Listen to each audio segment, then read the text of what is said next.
everybody.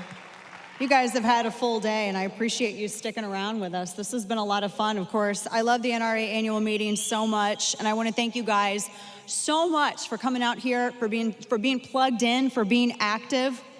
You know what? I was at a luncheon earlier for all of the women that people in media say don't exist, or all of the women in the NRA that the media says, you know, because the NRA is just a bunch of old white dudes.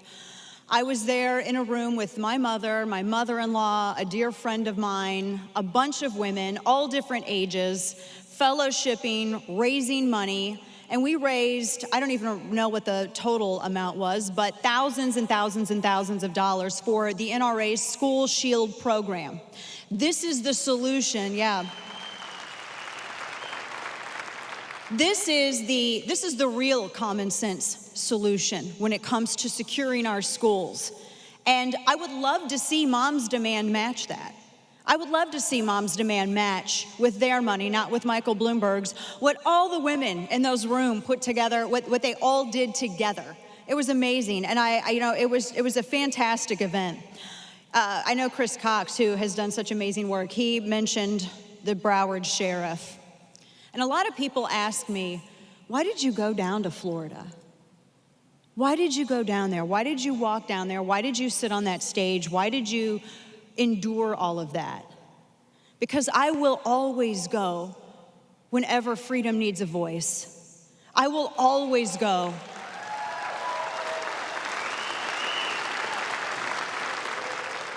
Whenever our members are being defamed and dehumanized, and their characters being impugned, I will always go relentlessly and speak the truth and tell the world we're not terrorists, we're not murderers, and we have nothing to be ashamed of. I am proud to be a lifetime NRA member. I am so proud to be an NRA member.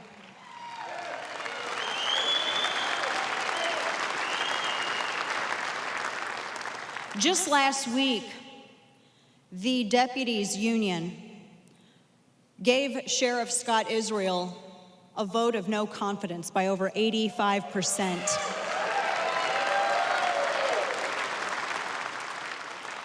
They were upset with his leadership and the response to the Parkland massacre. They were upset with his showboating. They were upset with his mismanagement. And they showed that to him with an 85% vote of no confidence. So now it is up to Florida Governor Rick Scott, as I understand it, to determine whether or not he wants to remove Sheriff Scott Israel, who sat there on that stage and lied to America's face. He didn't stand for students, he stood for camera lights. He didn't stand for students, he ran for CNN and MSNBC and NBC and ABC's cameras. He's the coward from Broward, and he has no confident vote. Totally.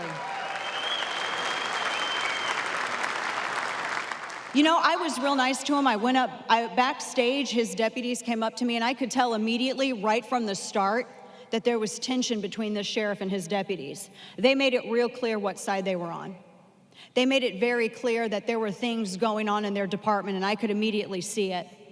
And they really didn't have a lot to do with him backstage while he went out there and electioneered and blamed all of you, blamed so many law-abiding Americans for his incompetency. Did you know, for instance, that he and the superintendent of the Broward School District, they together signed this pledge to implement the Promise program in their schools?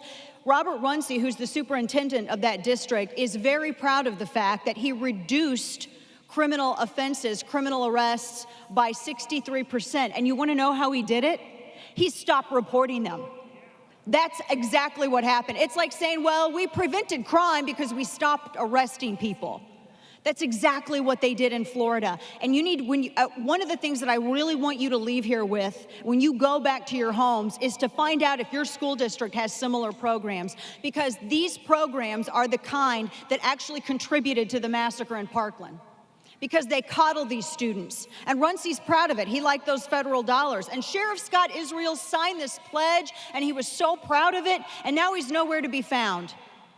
His incompetency, Robert Runce's incompetency contributed to this. And that man sat there with me on stage and lied to my face and lied to America's face. And he allowed a mother that lived thousands of miles away, who left her children to fly in a storm, to go down there to Parkland to take the blame for his lack of action.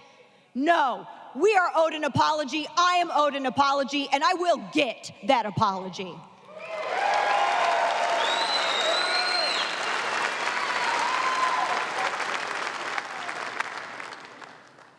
They've tried to shame us for believing in self-defense. They've tried to shame us because we love our children and we want to protect our children. The things that they've said about us, I mean, I've met so many of you. I know who you are. You're grandmas and grandpas, moms and dads. You're not terrorists. You're not murderers. That's insulting for elected officials to say such things, first and foremost. You know what, family? We love life.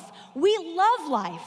And we love life so much that we're willing to defend it. We're willing to train. We're willing to prepare, to advocate, all in case, God forbid, of that fateful day when our experience, when our training, when our love of life is called upon to defend that which we love, our lives, our families' lives, the lives of innocent people. That's why we believe in what we believe. It's why we do what we do. It's why we advocate. It's why we are here today as brothers and sisters here in the NRA. That is who we are, not the things they say about us.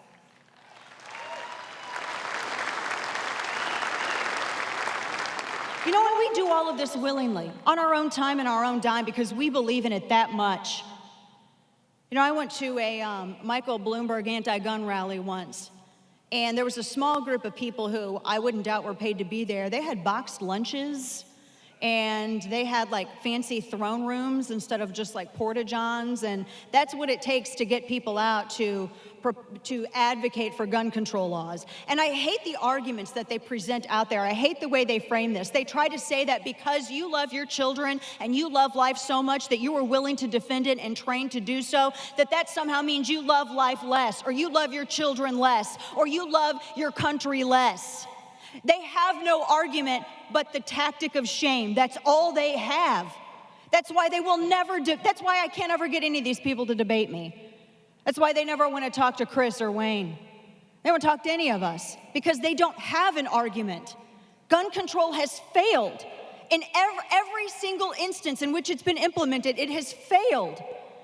Why do you keep doing the same thing when it fails? You know, exactly, insanity. You know, I was thinking about, because I was watching the way that media was trying to present the annual meetings this year and the narratives that they were trying to build around it. Like, oh, the NRA's under assault. You know, gun ownership, you know, it's a really hard time for the NRA. It's a hard time for people who love their Second Amendment. No, it's not. My goodness, we had more women at this luncheon than we've ever had. This was a record. We're gonna have a higher attendance this year than I believe we've ever had. There's nothing wrong with gun ownership. There is nothing wrong with the Second Amendment movement in this country. It is alive and well. We are winning. Gun control is what's failing. People who seek to disarm you while preferring to have the same means of defense for themselves. Michael Bloomberg, my friend Tucker Carlson said this today, so I can't steal it without attributing it to him. He said that Michael Bloomberg wants to ban every single gun that his bodyguards carry. Now think about that. That's true. Moms demand every town. I don't know why it's mom's demand. It should be dad's demand, because they're the ones who got to go and check and see what that noise was at 2 a.m. But they're they all want to deny you the defense that they demand for their children and themselves. I've never seen any of these people without armed security. They don't hate guns. They just don't want you to have them because they think they're better than you. That's what this is.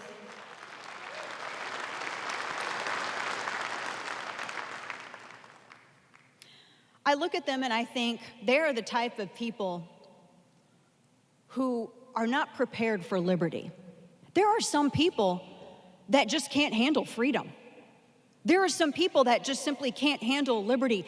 Liberty isn't easy and happiness isn't guaranteed. Liberty doesn't mean comfort.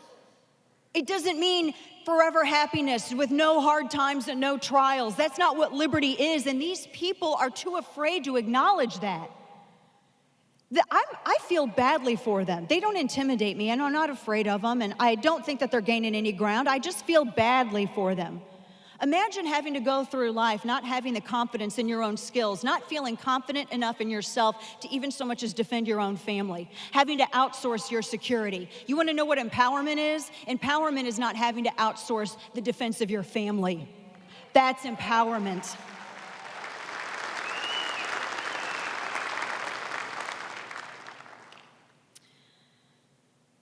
One of the big parts of the debate that has been happening all this for the past several months is those young adults between ages 18 and 21.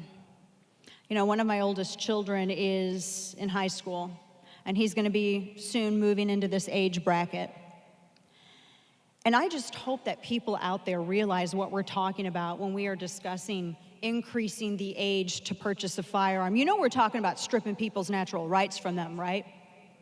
You're talking about slicing off a bit of the Constitution for those people, discriminating against them because of age without even so much as a nod to the courtesy of due process. That is what we are doing. That's the discussion. Let's be real about it. We're talking about disenfranchising and stripping natural rights away from a huge segment of the population. How many people do you know who are 19 and 20 and living on their own? And we want to deny them the right to defend themselves. I heard from a woman who is married to an active duty soldier. God love him. She's at home with her children, and she's 20 years old. She called into my radio program. They married very young. They're dedicated to their country. They're good people. She wants to be able to defend herself when her husband is overseas. These people exist. We should not punish people simply because they want to be safe and punish them for the actions of a madman that Sheriff Scott Israel knew about, but we're the individuals that get blamed for it. Or what about the 20-year-old hunter? What about the 18-year-old hunter? What about firearm education and safety? I mean, we ignore all of this. We ignore what we're doing to a huge segment of the population. And we're told that this is common sense. They're telling you that stripping constitutional rights away from people is common sense. No, what's common sense is when you get 45 reports on a madman, you get up and you go to his house. That's common sense.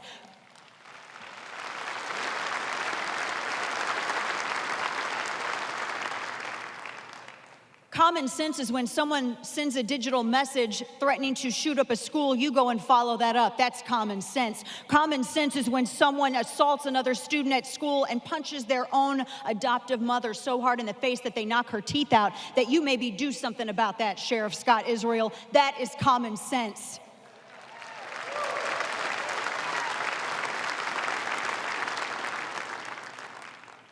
Gun control advocates like Sheriff Scott Israel, if he can't do his job, send me to Florida and elect me. I'll do his job for him.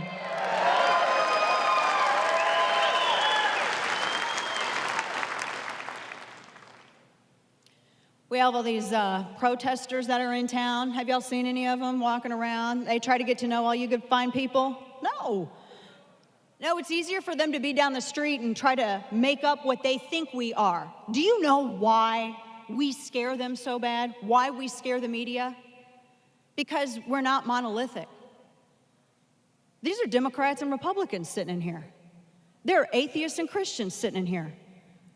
There are agnostics, there are Jewish members, there are young and old, black and white, male and female, gay and straight. This is the original big tent. And if there is one thing that we agree on, it is our right to self-defense. And we believe in it so much. We believe in it so much that we assemble together and fellowship every single year. We believe in it so much that we win elections. Do not think, friends, for 1 second that what was it, Michigan and Pennsylvania and Wisconsin and Ohio was delivered by anything other than gun owners, that is who delivered that election.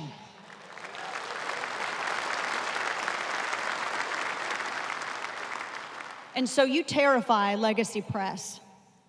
They're scared of what they can't stereotype. They're scared of what they can't define. And this is why you threaten them so much. And this is why gun control fails.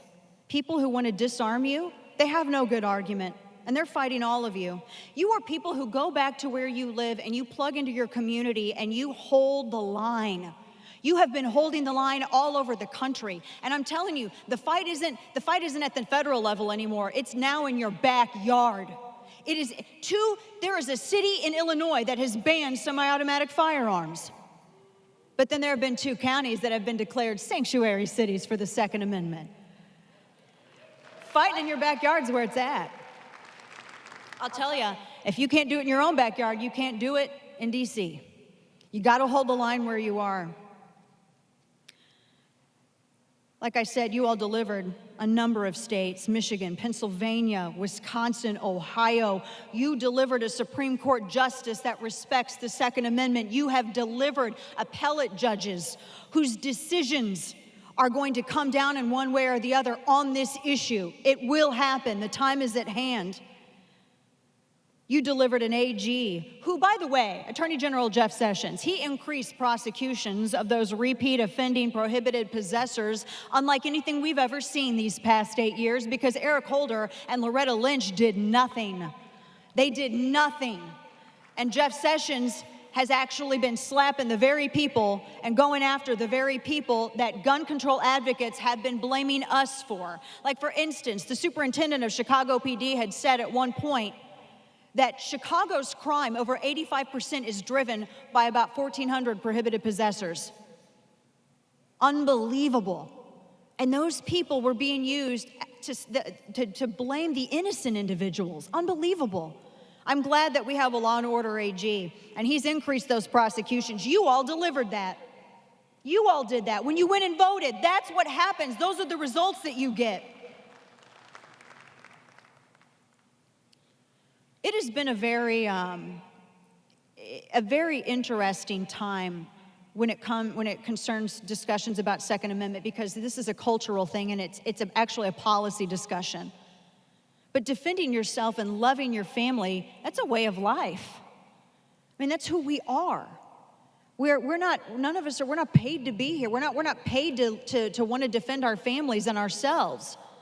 They are. They're paid to argue against us. They're paid to, I don't know if you're on social media, have you seen an increase in these like newly created accounts that are trying to cause division in the ranks? And it's the bots. That's, they're these individuals that try to go after empowered people who speak up in favor of the Second Amendment and self-defense. I've seen all their tricks before. They can try to do it. They're just not going to win. Any day or time they want to have a substantive discussion on policy, we are here. We've been having this discussion. We've been doing this for longer than I've even been alive, than for a lot of you have been alive. We're the ones who have offered solutions. We're the ones who have been pushing it. And they have nothing. What do they call us? Excuse the language, but they call us terrorists and whores. Honestly, I can't even tell you how many times I've been called an NRA whore. No, but goodness, I love my family and I want to defend it. Bottom line, that's it. That's why I'm here. That's why I do what I do.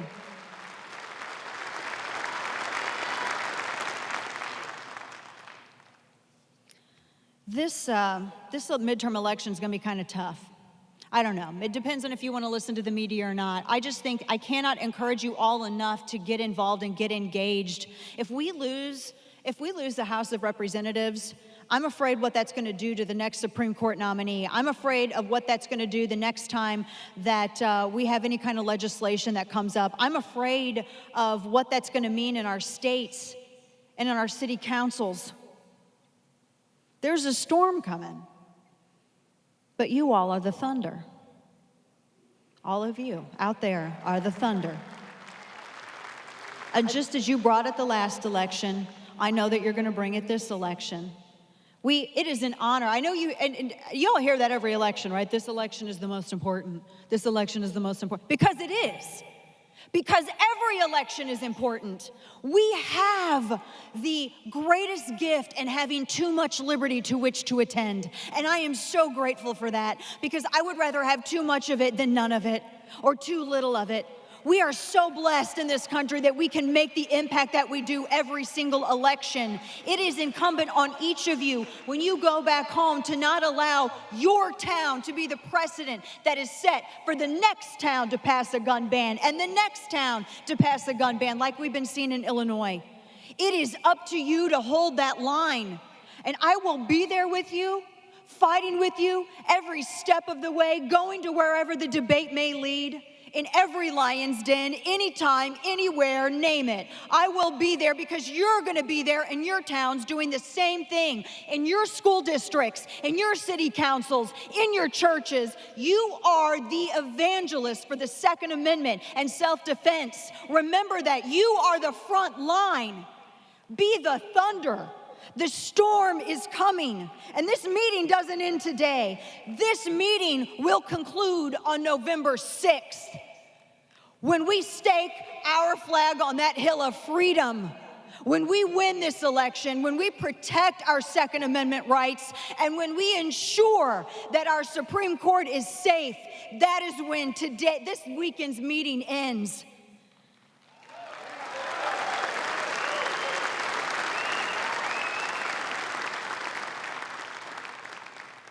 I'm doing this for my family. I'm doing this for my kids, just like you're doing this for you and all of the people you love and you hold dear. You never want to be without the means of self-defense. You don't want your children to be deprived. I never want to look at my child and say, I'm sorry I didn't fight hard enough for your rights. I'm sorry that we let them slip away. Look at your grandchildren and look at your kids. Because when we do not engage, that is ultimately what we're saying. And that's not an emotional appeal, that's real. That is fact. That is what we're telling our kids. Our lives, their lives are worth defending. Your lives are worth defending. This country was built on people like you. It was built with people like you. We are all products of it.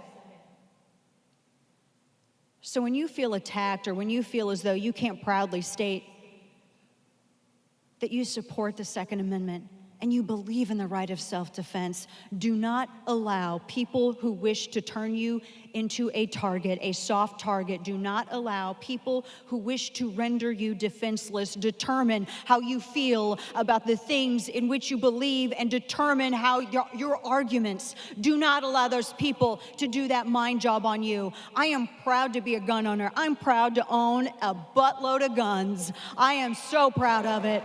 I'm proud to be carrying. I am proud to go to the range. I am proud of all of it, and you all be proud of all of it too. We are not ashamed. We are innocent, God-fearing, freedom-loving Second Amendment practitioners, and there isn't anything that any trillionaire boy from Manhattan like Michael Bloomberg can say against that. And there isn't anything that any carpetbagging Hollywood activist can say about that. We love what we do, and we love who we are. God bless it. I love it. Folks, I want you to leave encouraged. I want you to leave happy. I want you to leave positive and optimistic about what we can do together, because we've seen what we can do together. And we're going to continue on down that line. I'm thrilled. Folks, this November, once more into the breach, dear friends, once more, and I'm going to be with you every step of the way. God love you. God keep you. I hope to see you around more this weekend. Thank you so much, folks.